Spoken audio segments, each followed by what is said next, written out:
Continuando con nuestro programa, tenemos la participación del contador Alfonso Pérez Reguera, contador público egresado de la Facultad de Comercio y Administración de la Universidad Nacional Autónoma de México, socio fundador del despacho Bolsas Reguera González y Asociados.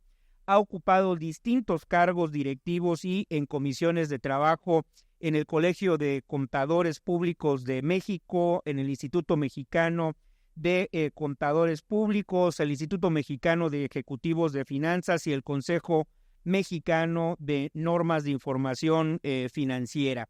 Dentro de sus áreas de interés se encuentran la consultoría financiera y sistemas de información, pionero en lo que es la implementación de los sistemas de las empresas de autofinanciamiento, expositor, conferencista y coordinador en diversos eventos organizados por instituciones profesionales y universidades de la República Mexicana, Centro y Sudamérica, consultor fiscal de AMDA desde hace 20 años y hoy tenemos a Alfonso Pérez Reguera para hablar sobre el autofinanciamiento desde la óptica de su operación y vinculación con la autoridad. Muchas gracias, Alfonso.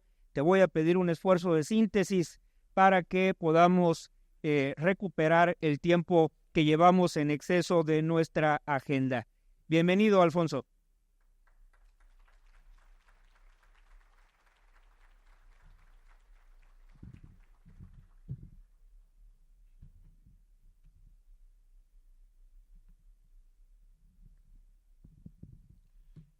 ¿Qué tal? Primero un agradecimiento a Guillermo, a Fernando y a Cristina por esta invitación. ¿Se escucha? Perfecto.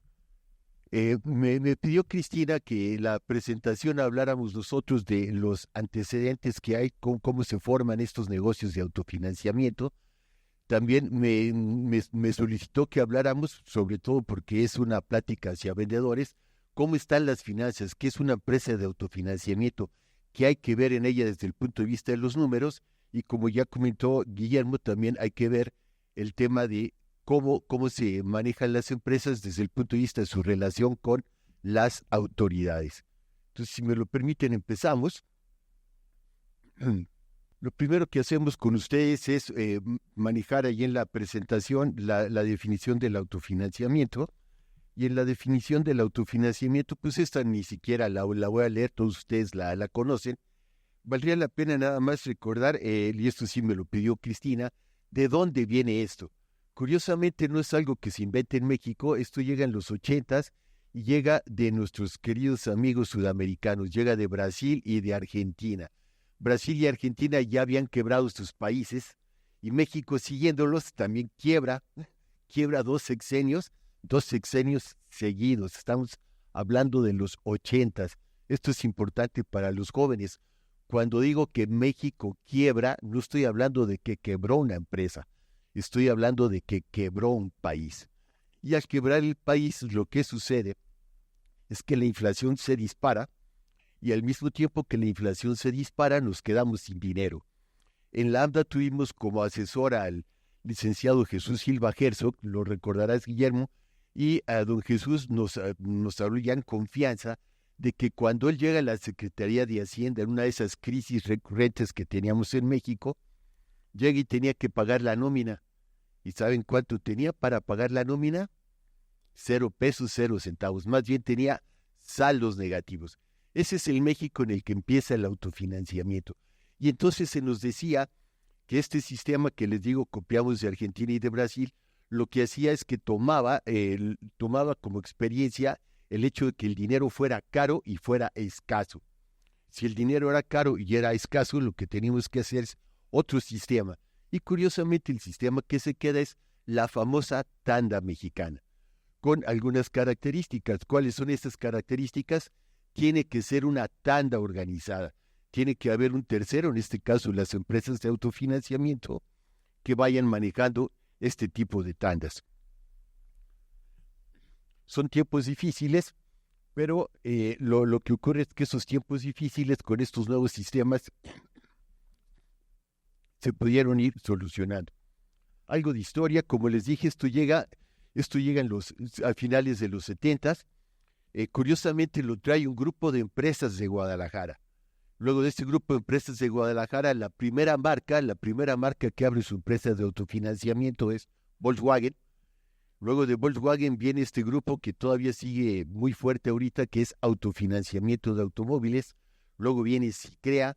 Algunos años después, casi al mismo tiempo, aparece la Ford y la General Motors con auto y su auto. Viene Planfia. Mucho tiempo después, con Manuel Cortina, viene Honda, y luego ya por ahí del 2005-2006 entran Hyundai y entra Mazda. Esa es más o menos la historia. En el Inter también pasaron Peugeot, Renault y algunas otras marcas por el autofinanciamiento. Inician con grupos abiertos. ¿Qué es esto de grupos abiertos? Salía la persona adjudicada y esa persona adjudicada se suplantaba o se restituía por una persona que estaba entrando al sistema. La autoridad lo paró porque pensaba la autoridad que esto iba a dar lugar a que esto no terminara, que fuera una bola de nieve que iba a crecer y que la gente no iba a poder pagar. Entonces, lo que hacen es que se cierran los grupos y lo que hay es que hay un sistema de cuotas niveladas, duró 2 o 3 años, en donde la gente se metía al sistema y la idea era, oye, todos vamos a pagar todos los carros que requiere el grupo. ¿Qué quiere decir esto? Bueno, si yo me llevo la unidad al principio, pues yo me voy a llevar una unidad que vale 100, pero voy a terminar o voy a ayudar a todos los que vienen después, voy a terminar la cuota de los que vienen después. ¿Qué pasó? Sonaba muy bonito al principio si yo me llevo la unidad, pero ya cuando voy en la mensualidad 40, ocurre que el carro valía 100, el carro valía mis mismos 100, pero la cuota que estaba ya pagando yo era de 400. El sistema se volvió anticomercial. Y ocurre que entonces se reúnen las empresas, la que lidera esto es la Nissan, y se crean los sistemas en donde se empieza a hablar del factor de actualización. ¿Qué es el factor de actualización? Pues el factor de actualización no es otra cosa más que pensar en números y tratar de prevenir qué es lo que viene hacia adelante, es decir, hago mi estadística y con mi estadística lo que veo es, oye, ¿cuál es la inflación que esperas? La inflación tiene que ver con el precio de las unidades. ¿Cómo esperas entregar tus unidades? ¿Cuántas vas a ir entregando? Y luego le vamos metiendo otros imponderables, cómo viene el tema de las cancelaciones, cómo viene el tema de los quebrantos, si tienes que llegar a pagar algún interés que el autofinanciamiento no debe pagarlo en su forma tradicional, todo el comportamiento de los grupos. Y con esto hacemos nuestra hoja de Excel, nuestros cálculos en Excel, y echamos a andar el grupo y fijamos con todo esto cuál es el factor que necesitamos para poder compensar todos estos imponderables. Y ahí también fíjense cómo el mercado nos ayuda a regular todo esto, porque si el factor sale muy alto, lo que sucede es que el propio mercado pues va a hacer que seamos poco atractivos. Si el factor es muy bajo, el riesgo es para nosotros porque podemos hacer que el grupo sea pues un grupo muy peligroso para la empresa. Con esto se levanta el autofinanciamiento, se logran tasas de un 4, un 5% con el factor de actualización, 4, un 5% de penetración en los mercados. Se sigue hablando todavía de épocas con muy, muy alta inflación. Y esto pues sigue cambiando, sigue cambiando y lo que hay es que en el momento que sigue cambiando, lo que pasa es que se dice, oye, el autofinanciamiento ya está muerto. ¿Por qué? Bueno, porque el dinero ya no era caro y porque además el dinero no era escaso. Oye, ¿y qué vamos a hacer con las empresas de autofinanciamiento? Se dijo, oye, ya se acabaron. Oye, no, ¿qué pasa? Que las empresas de autofinanciamiento ya tenían su propio capital. Y al tener su propio capital, las grandes sobre todo, empiezan con los planes de entregas garantizadas y siguen dentro del mercado. Siguen dentro del mercado y afortunadamente pues lo seguimos viendo ahorita. Y entonces ahorita ¿qué tenemos? Lo que tenemos es que tenemos empresas que manejan la entrega garantizada y empresas que manejan el autofinanciamiento tradicional y hay negocio para las dos. Algo importante también, el autofinanciamiento. Oye, ¿qué necesito para hacer una empresa de autofinanciamiento? Oye, pues es que las empresas grandes tienen 4,000 millones de pesos. Oye, no te confundas. empezaron con una aportación de 20,000 o 25,000 pesos por cada socio. Es decir, ni siquiera la cuarta parte, la octava parte de lo que vale un coche. Así se crearon sin capital. ¿Cuál fue la ventaja? La ventaja es que estas empresas se les dejó que crecieran, se les dejó que reinvirtieran, y a la vuelta del tiempo, pues estas empresas ya contaban con un muy buen capital. Y algo muy importante, otra vez lo acaban de decir en la mesa que me precedió, es un mercado que está subexplotado. Nos hace falta volver a ver qué hacemos para levantar estos negocios. Ha costado trabajo, pero yo sí estoy de acuerdo con las personas que estuvieron hablando ahorita, en el sentido que hay muchísimo más mercado que explotar. Este negocio tiene que crecer más rápido de lo que estamos creciendo actualmente. ¿Cuáles son las características principales? Les digo, las empresas requieren una inversión inicial que le permita garantizar sus costos de operación. ¿Qué trato de decirles? La empresa empieza hoy una empresa nueva, y lo que sucede es que empieza con una estructura. Esa estructura incluye un director, incluye gente abajo de él, y esta estructura puede tener un valor de 1 millón de pesos. Bueno, si yo tengo un gasto fijo de 1 millón de pesos, ¿cuántos grupos requiero para poder pagar esto? Aquí en el autofinanciamiento juega mucho, y estamos hablando ya de finanzas, el tema del punto de equilibrio. Es decir, el punto en donde mis ingresos se empatan con los gastos, y aquí lo podemos ver muy claro. Oye, tienes una estructura de 1 millón de pesos, cada grupo te deja 50,000 pesos, por decir algo. Pues, ¿cuántos grupos necesitas para poder salir adelante? Pues vas a requerir 20 grupos. Y si aumentas tu estructura, pues a lo mejor vas a necesitar un poco más de grupos, pero si aumentas tu estructura también tienes una ventaja. La ventaja que tienes es que si aumentas tu estructura, quizás puedas vender más rápido el producto que estás manejando. Aquí estamos hablando de un paso previo. El autofinanciamiento tiene también algo que luego he visto que se ha desaprovechado un poco, que es el efecto de las subastas. ¿Cuál es la idea de las subastas? La idea de las subastas es un enganche, no lo han mencionado en la plática, pero es la idea de un enganche. Alguien dice que es un enganche disfrazado, y yo digo que no.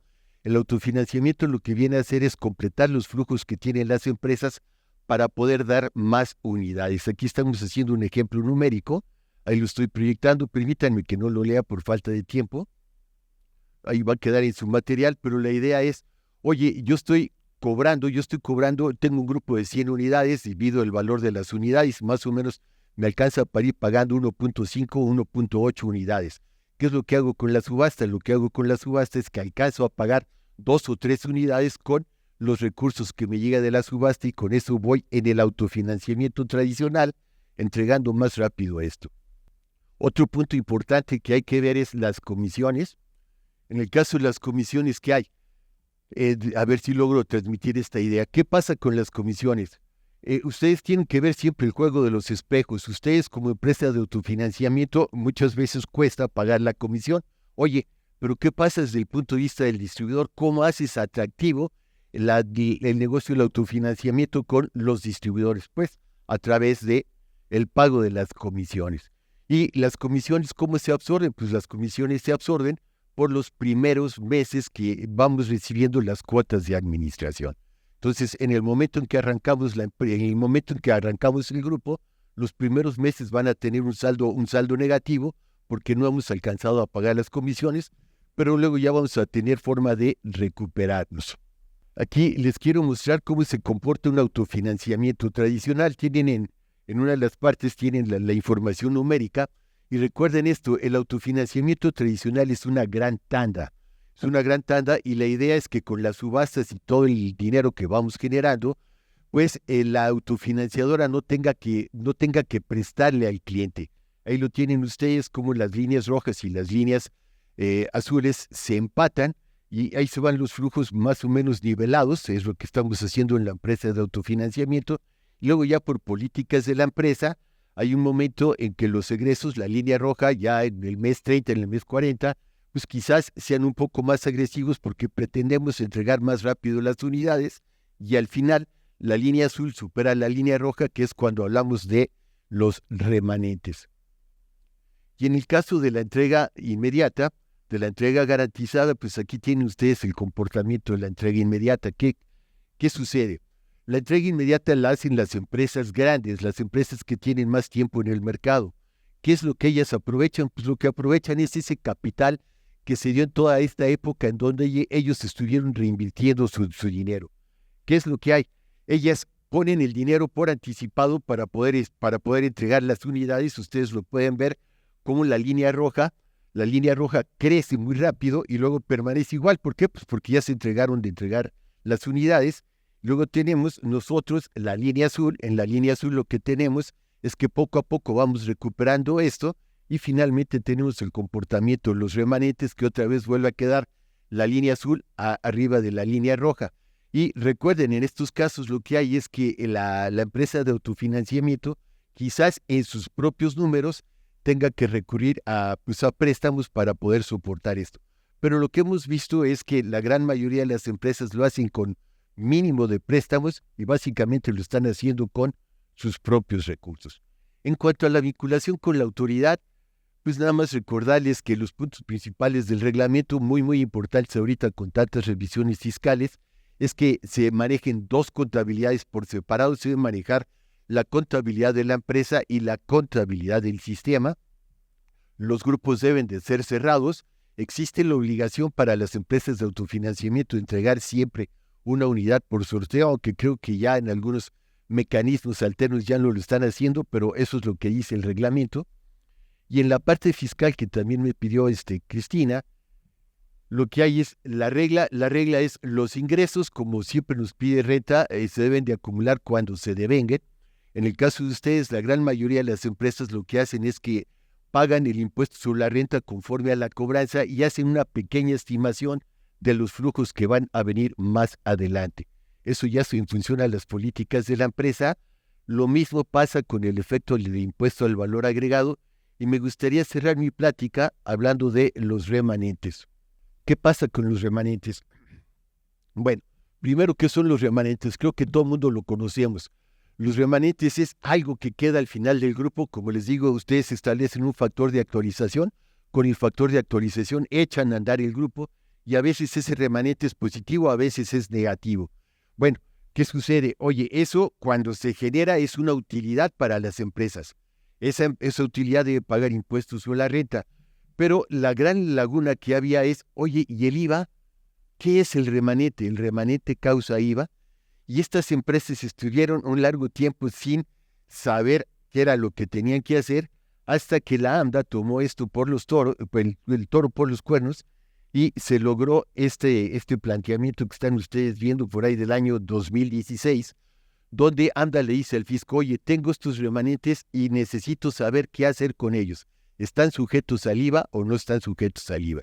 Y finalmente en el año 2016-2017, después de varios encuentros con las autoridades, de varias vueltas con las autoridades, de varios palos por parte de las autoridades, se logró que los remanentes quedaran exentos del IVA. Creo que esto sería lo más importante, recordarles renta, los gastos de administración se generan en el mismo momento en que se va a generar el impuesto a la renta y se genera el IVA. Lo mismo pasa con los UDIs de los seguros y en el caso de los remanentes, ustedes lo saben, los remanentes tienen además otra ventaja, no se van generando con el transcurso del tiempo. Los remanentes se generan hasta el final del grupo, incluso tenemos 60 días más. ¿Qué sucede con ellos? Lo que sucede con ellos es, renta era clarísimo que se genera el impuesto sobre la renta y como les decía, la laguna estaba en el IVA y afortunadamente AMDA desde el 2016 logró que se nos diera una confirmación de criterio, así se llama, en donde los remanentes quedan exceptuados del IVA. Se considera que el remanente no es una actividad que esté sujeta al IVA. Con esto estaría terminando mi participación. Hablé un poco de los antecedentes, hablé un poco de cómo funcionan los grupos y acabo de terminar con estos temas fiscales, principalmente enfocados al remanente. Muchas gracias por su atención.